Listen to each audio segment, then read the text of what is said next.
Here's a quick tutorial on how to do a 5-hole pamphlet stitch. So I've got letter size paper, I've got 4 pieces folded in half, and I've got a piece of cardstock that I'm going to stitch this to. And having everything nice and flat is a good idea, so I'm going to just crease that, fold it down. I'll trim this at the end too, but I want to stitch first. This happens sometimes when you fold a bunch of pages and insert them into each other. You get some creep. So the first thing I'm going to do is make a template for punching the holes. And that is mostly if I were going to do this multiple times. I'm only going to do one signature this time. But I'll just line this piece of paper up on my cutting mat. It's the same height as my signature, letter size. I'm going to score that. Fold it in half. This is cardstock, so it'll hold up for use multiple times. And then that will fit right into the center of my signature. So in case you're doing a different size, I'm not going to mention where I'm putting my holes, but in the center. And then I always like to come in a 1/2 inch from either end.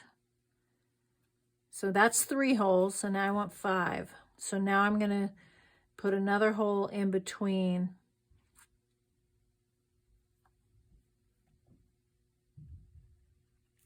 each of these. So those are my 5 holes.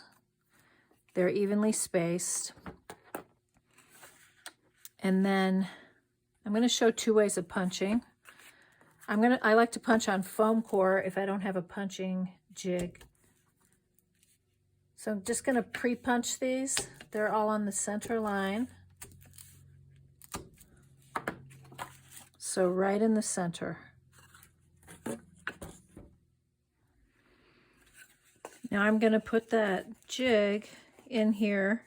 I'm pressing that in so it's right down there. So these are all nested nicely. And I'm going to take a couple of clips so everything is held in place. And now I've got this punching jig from Vintage Page Designs. That just fits. I'm going to push this down into the bottom, and there's a crack in there. So now I can punch through those same holes. I'm punching all the way through the text and cover.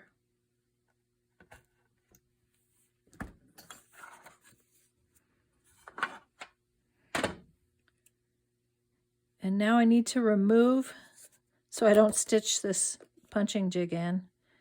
I'm gonna reclip though for sewing.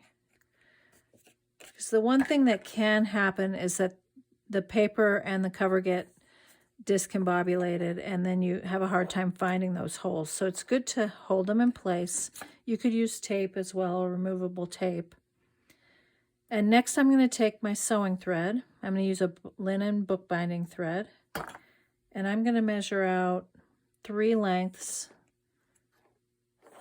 That'll be plenty.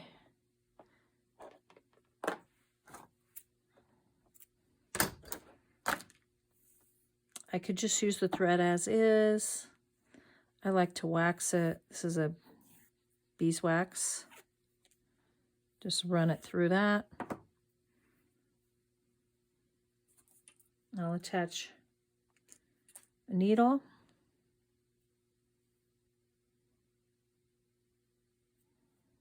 Now you do not knot the end. You just loop that over. I'm going to start in the center. So this is the 5-hole, but you could do 3-hole or 7-hole, 9-hole, depending on the size. I'm going to come up to the next hole, go back in, Now you do have to make sure you leave a tail that's about 3 or 4 inches. You're going to tie a knot eventually. And then you want to make sure that you pull that flat. And then I'll go in this hole.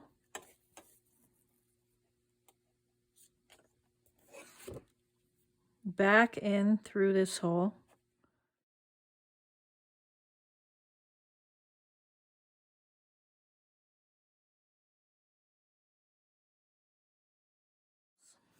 I'll go in the center again.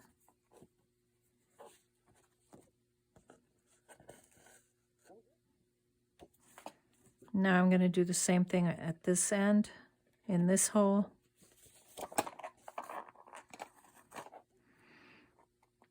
Back out that hole.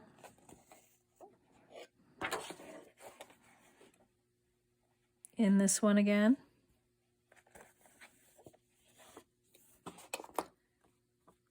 And now what I want to do to tie the knot, I want to go underneath this string. And now I'm going to tie a knot around that string.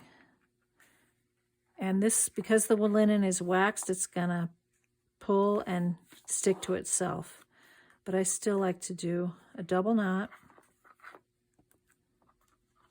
And then I'm going to leave a 1/2 inch tail.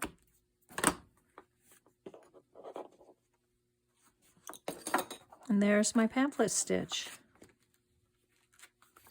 So if your ends are hanging out a little bit, you can leave them like that. That's fine.